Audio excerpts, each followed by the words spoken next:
Hello, and welcome to our podcast, Ephesians Verse by Verse, brought to you by co-founder of Telios, Dr. William Stewart. This captivating podcast will not only teach you the book of Ephesians, which tells us so much about Christ and his mission, as well as our Christian walk, but it will teach you how to study the Bible, so you can have confidence in what you learn. Episodes will provide key points for each important verse of the book of Ephesians.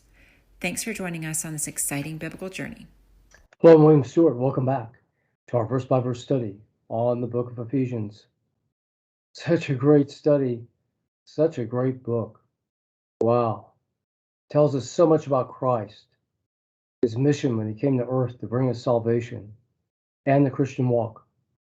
We're right at the end of chapter 4, and Paul's admonishments to us, a number of admonishments in a positive way, about how to live the Christian life.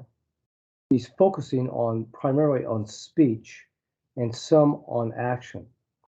That our actions and speech in general should be towards the other person, to the good of the other person. As we act towards somebody, it's for their good.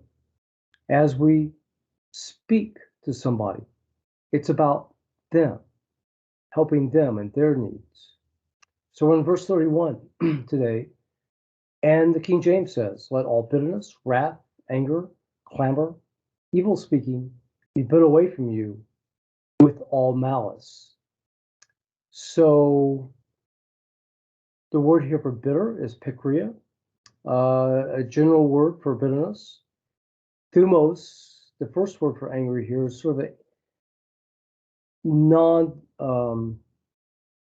non-directed general anger, versus the second word for anger in the King James, wrath and anger, is orgy, which we talked about in verse 25 or 26. It's directed, purposeful anger, like the wrath of God, but we are not to have it.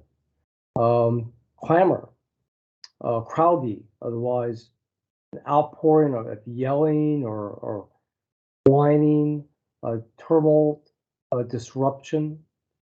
Evil speaking, this is where we get the word blasphemy, slander, distraction, impious speech, very reproachful. All malice, here is just a general word for bad, kakia in the Greek. So the point being, all these things should not be part of our speech towards other people. It's important to remember, of course, where do we get our speech? Our speech begins by what we think. So it becomes real discipline. If you want to help somebody with our speech, our mindset, our thinking processes have to be on like what Philippians 4:7 says, be on the good things of life, what's pure and godly, peaceful, helpful. As we think about other people, we need to think of the ways that God has acted in their lives, of the good things they've done, the good ways that we regard them. So when we come to speak to them, then we will speak to things that are good or helpful, which is what we'll come to in the next verse. So, solid wisdom for relationships, how we think and how we speak. Join me next time, and we'll finish the chapter again with some very good hints from Paul and how to live our lives. Goodbye for now. Thanks for listening to this episode of Ephesians Verse by Verse. We hope you found Dr. Stewart's teachings both interesting and informative. Join us next time for another exciting episode in Ephesians.